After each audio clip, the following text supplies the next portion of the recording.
Hello, everyone. Thank you for joining us today for supporting parents as co-teachers. We're using that term a little bit tongue-in-cheek, but you will see some of our suggestions as we go along. Also on this first screen, please note that bit.ly, the parent co-teachers bit.ly, because of increased security with the Zoom accounts, anything we post in the chat is no longer live and it can't be copied or pasted. So I thought we'd give you this opportunity to type that address into a browser and you can pull up the slide deck if you're interested in following along. If you're not interested right now, it will also be posted with our archived webinars, and so you'll have access to it at that point to access links and things that we have shared with you or will share with you today. If you've been with us for any of our other webinar sessions, you know that both the LearnOn website and these webinar sessions have been a group effort. Here is our wonderful, amazing team. As we move forward, your chat, your microphone and camera are disabled, but you are able to post in the question and answer area so that we can certainly answer any questions that you might have.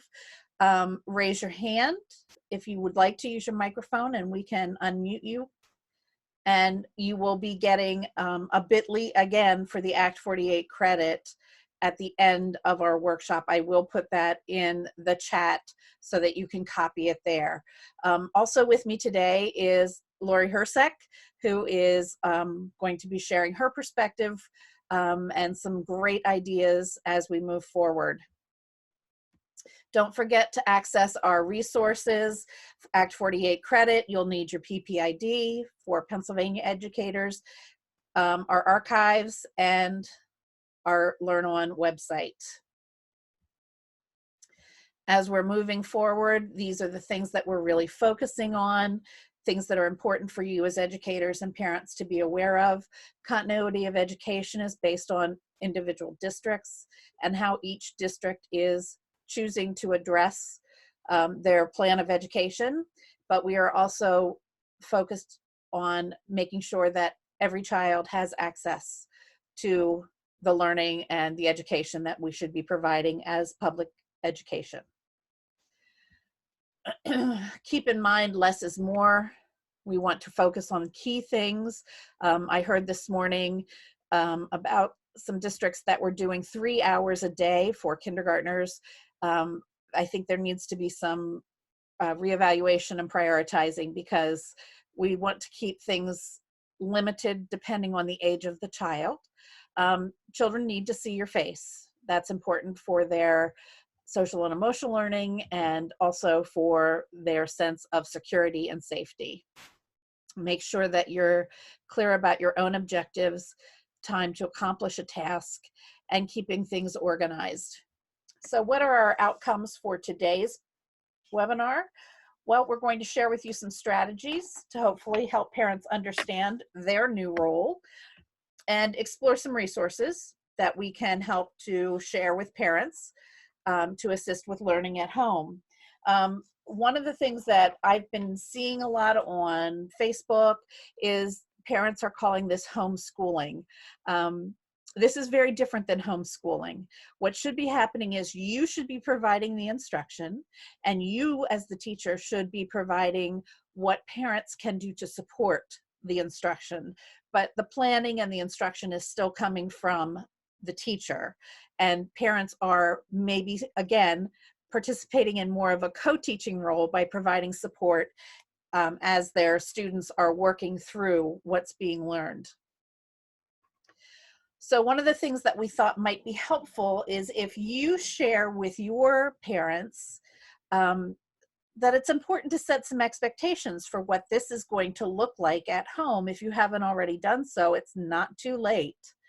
First and foremost, I've heard from several parents that their children aren't interested in doing the work because it's not the teacher who's sharing that information. So very explicitly share with your students that this is something you expect them to be doing.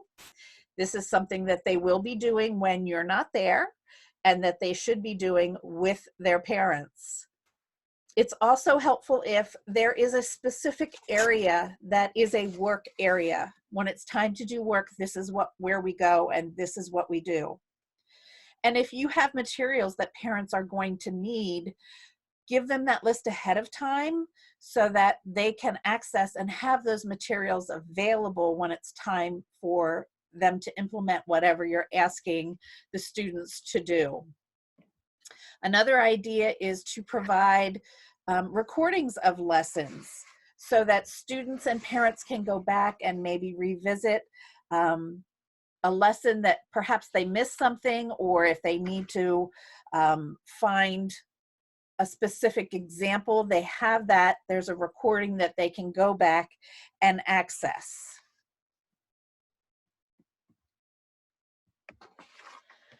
Time management is important for parents, and it's also important for a student.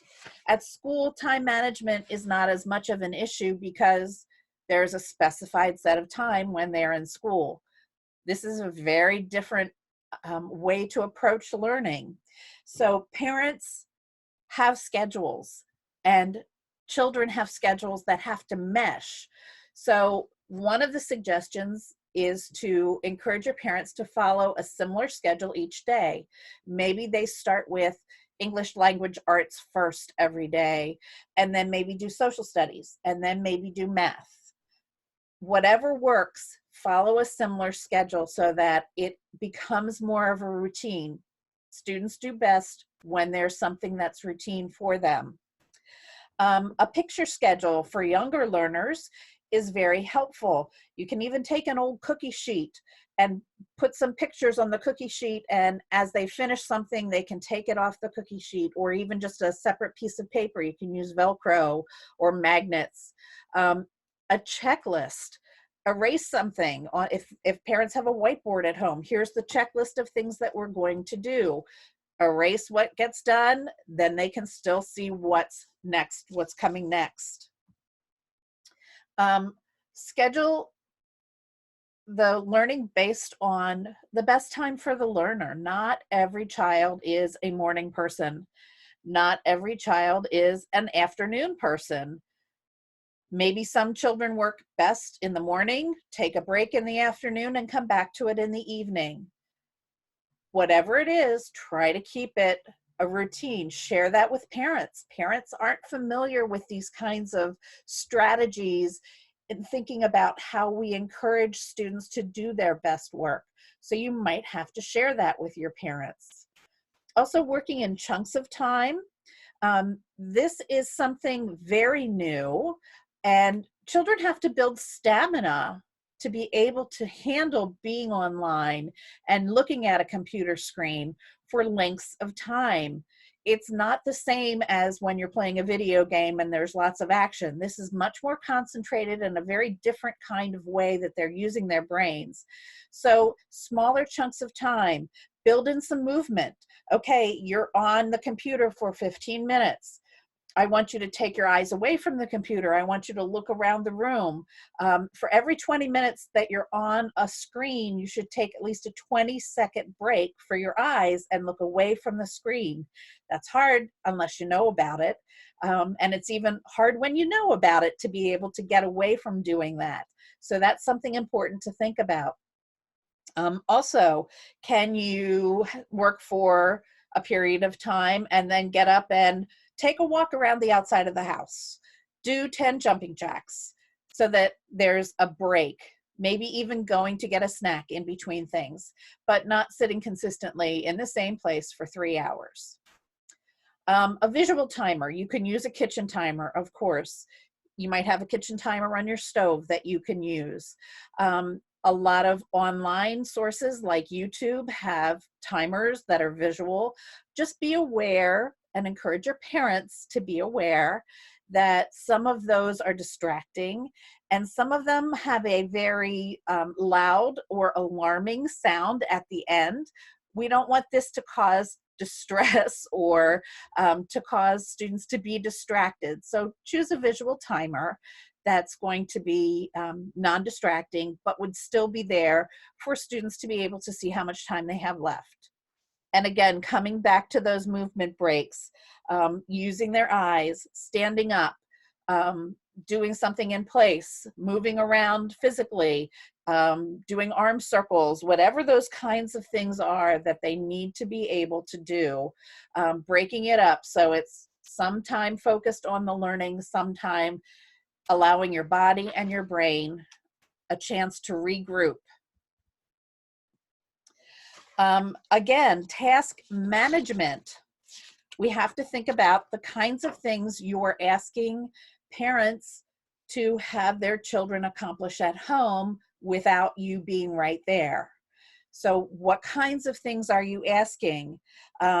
Perhaps you can suggest to the learner, I want you to do 3 math problems, and then I want you to have mom or dad check them, or grandma or grandpa or whoever the adult might be, or older sibling, before you move on, so that we're modifying perhaps the instructional piece a little bit to make sure that children are practicing correctly. Just as you as a teacher might modify what you do, we can still provide those kinds of things online. You just have to think about it ahead of time, so you're front loading that for the learners. Encourage parents to allow children to make a choice. These are the things that you must do today, but what would you like to do first? Which one is most interesting to you? Is there one you'd like to save for last? So giving students a little bit of ownership in how they're going to accomplish the tasks that they need to accomplish. Paper pencil, if you're doing paper pencil activities or a heavy technology piece, follow that up with movement. Encourage your parents to really think about getting a child outside for 5 minutes and then bringing them back in. They need that break, no matter what age. Littles from kindergarten all the way through high school, children need those breaks. Perhaps having an unpreferred task followed by a more preferred task. So first you need to do, then you can do. So offering that kind of an approach for tasks that need to be accomplished. When we're thinking about movement, also consider things like opportunities for children to create, to build, anything that includes both fine motor and gross motor strategies. This is happening a lot right now. Children, learners are frustrated, and so are the adults. So as we know about flying on a plane, you put your own oxygen mask on before you take care of somebody else. Encourage parents to take care of their frustration before they try to support the learner. So an adult might need to consider, what are the things that really trigger their frustration? Is it that a student is combative or whining or absolutely defying them? What triggers that frustration, and how can the adult calm themselves? And then also encourage the parents, the caregivers, to observe what physical cues a learner might be giving. If you look at the image that I used for this slide, you can pretty much tell physically that body language is giving you a cue that learner is frustrated. What are the verbal cues a parent might hear? Not just the words, but also the tone. I think parents might be seeing some behaviors that they're not used to seeing at home because they're in a different role. We have some strategies for how to diffuse the situation in a minute, but also think about if the parents are frustrated because they don't know how to support or help the child with the work that they're being asked to do, seek out knowledgeable others. Who are the people you know who excel in a certain area? You don't have to be face-to-face to do it, but you could certainly ask for help. I know when all of this started happening, there were a lot of teachers who said, I'm really good at this. Substitute teachers who are not having classroom work right now, if you know a substitute teacher, that person might really be willing to help if a parent can access that person. So obviously some strategies to diffuse the situation, working on things like breathing, any kind of breathing strategies, in through your nose, out through your mouth. Starfish breathing, where you trace the hand. Buzz breathing, like a bee, you breathe in through your nose and then like a bee out through the lips. Any kind of fun breathing strategy that you can find. Playing calming music in the background, low, so it's not distracting, but something that can provide an environment that is not as stressful. Positive supportive language. Parents might not know what that looks like or what that sounds like. So you might have to give them an idea of what that looks like. So it might sound something like, well, you've already done 2 of these problems. I know you can do the 3rd one, and I'll be right here to help you if you need help. But instead of saying, well, you only have 1 more, reframing it to give that student the positive support that they need. Look at what you've already accomplished. I know you can do 1 more. The 7 skills that invite cooperation actually come from a book called How to Talk So Kids Can Learn at School and at Home. And these are this is only 6 of them, some of the approaches that you can use. One is describing the problem. Acknowledge the struggle. I know you're tired. I understand that this has been a long day. Give information. If a child is tired, if a learner is tired, you might feel better if you take a break for a few minutes. That's giving information. Offering a choice. Well, why don't you do 15 lunges or 15 arm circles and then go back to your work? Say it with a word or a gesture. Maybe you're just gonna mime that you're sleepy so that the child recognizes, oh, maybe I need to take a break. Describe how you feel. You know, when I feel tired, I sometimes need to do, or put it in writing, something fun that might catch their attention. Attention tired learner, please take a 10-minute break and then come back to your work. Something that is going to support how they're feeling, acknowledge the struggle of what they're doing, and also give them the support to move forward. Some motivating strategies, anything that you can think of. Okay, tonight, after you finish all your work, we're going to have ice cream sundaes. That might be not just for the learner, but for the whole family. Redirection is something just basically taking the attention off what's causing the frustration and moving it back toward what needs to be done, or reminding the student of what needs to be done. And reward systems, I'm sure parents have some ideas about reward systems of things that they're already working on. So I'm going to turn the controls over to Lori right now. Hello. So let me see, do you want to go to the next slide? There I go, I got it. Okay. I think. There we go. Okay, so from there we want to make sure that we're choosing our learning targets appropriately. I know this isn't new language to educators, but we are far from in our typical working environment. So when we say less is more, what I want you to do is look at your curriculum and what you have to finish between now and the end of the year. And don't stress, because we know you're not going to get through all of that content. But if I have to narrow that down, Becky, I lost the slide. But if I have to narrow that down to what is the most appropriate thing and most important things that I need that child to learn before they move on to their very next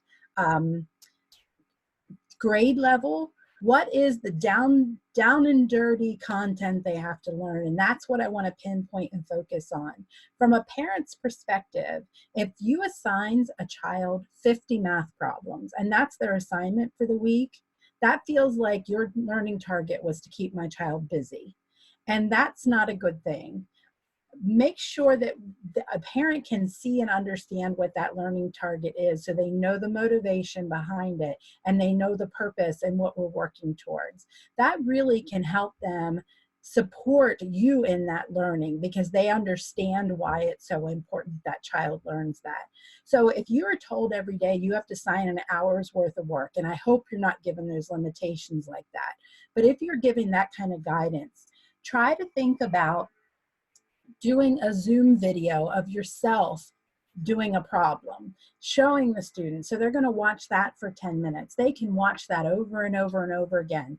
They're going to do some practice problems and have that in some kind of way that they can get feedback that they're doing it right or wrong, because I don't want them doing 50 problems wrong with no feedback and making a mistake that's going to then be ingrained in their brain. I want them doing 3 or 4 problems, some way for me to give them feedback before I assign more for them to do independently, the same way you would in a classroom. But again, I'm zeroing in on those very specific targets between now and the end of the year. And I'm gonna have to leave out a lot of the fluff that I would have been able to do. Not that it's fluff, I don't mean to say it that way, but we'll have to lose some of the extras, and we have to zero in on what is the most important for students to learn between now and the end of the year.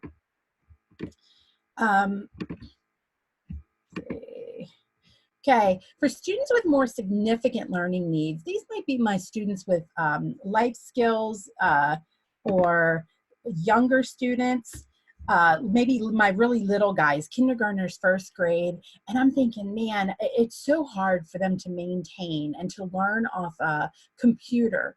Interview the family and see what their daily routines are, because remember, we need parents to be on board with this, and find ways that the child can engage in that routine and can learn to be independent at it. There are lots of ways a child can help their family at home and still use learning objectives with that. It's following directions. Maybe we find out from a parent, man, I'd really like them to know how to unload the dishwasher.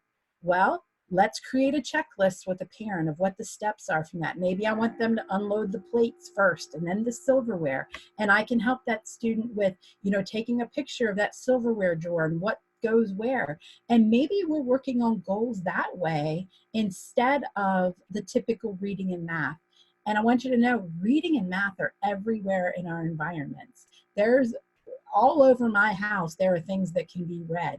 So work with families so that I can work on reading and all those things that still incorporate into their schedule and don't have to feel like too much of an extra.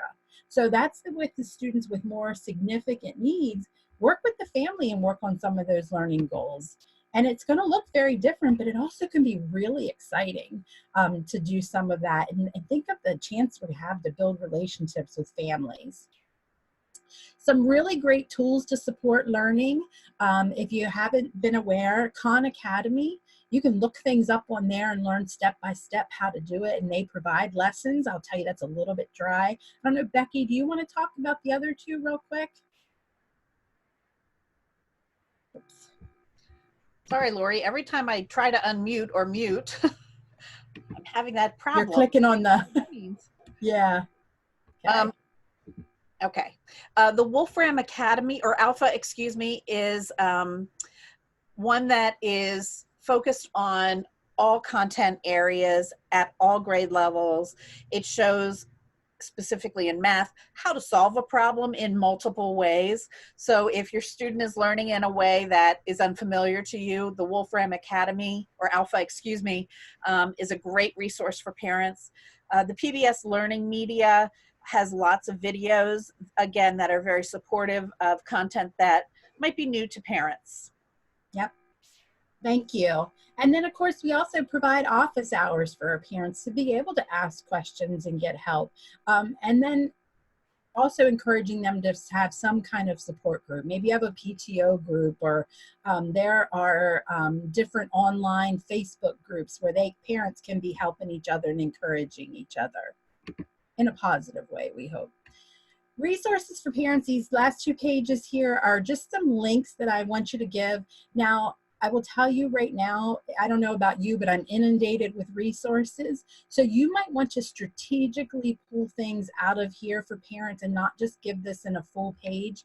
The Learn On for Parents is, of course, the page that's on our Learn On website. And I know that that has been shared for some district-wide to have that.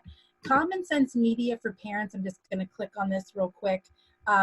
This gives a lot of great resources for technology. So it gives reviews of movies, games, and apps. We might be having kids spending a lot of time right now on their devices. So if they're like begging, hey, I really want this game, and they're begging for it to be downloaded, but the parent's not sure, they can go on here and look at a review of what that is.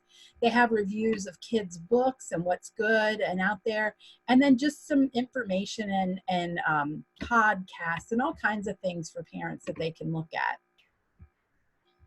The Peel Center is specifically for parents of students with disabilities. They are an advocacy group, so I will warn you that up front.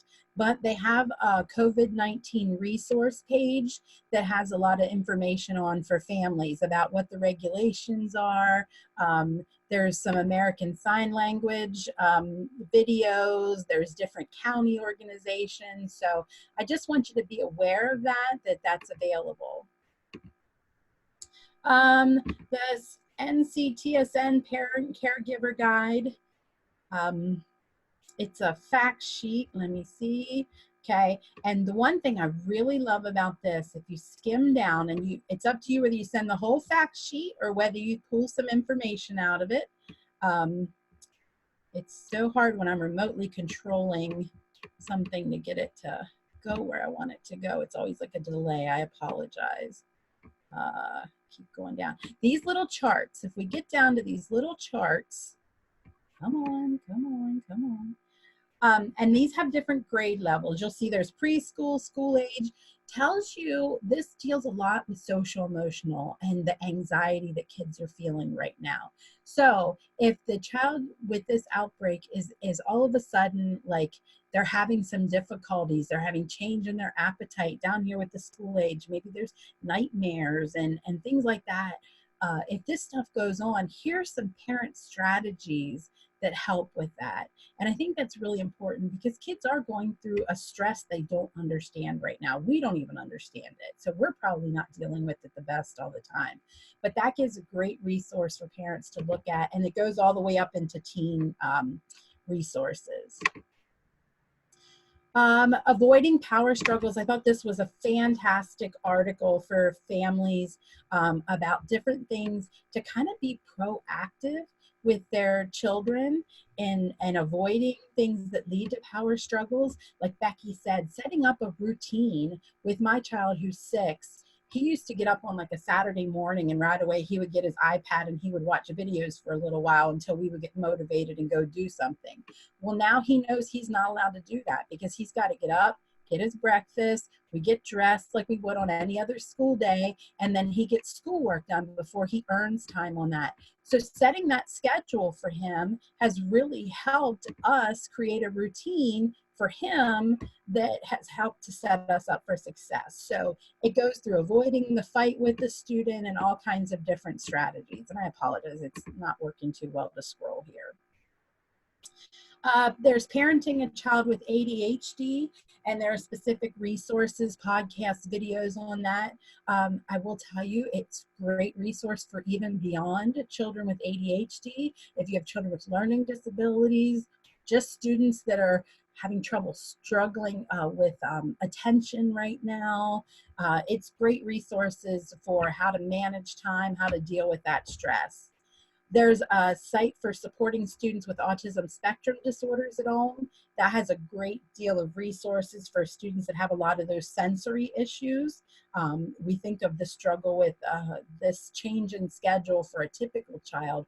For a student with autism who goes by schedule and clock and placement daily, it is extremely difficult. So it talks to parents a lot about how to set up a a school in their house, how to deal with some of those stressors that come along.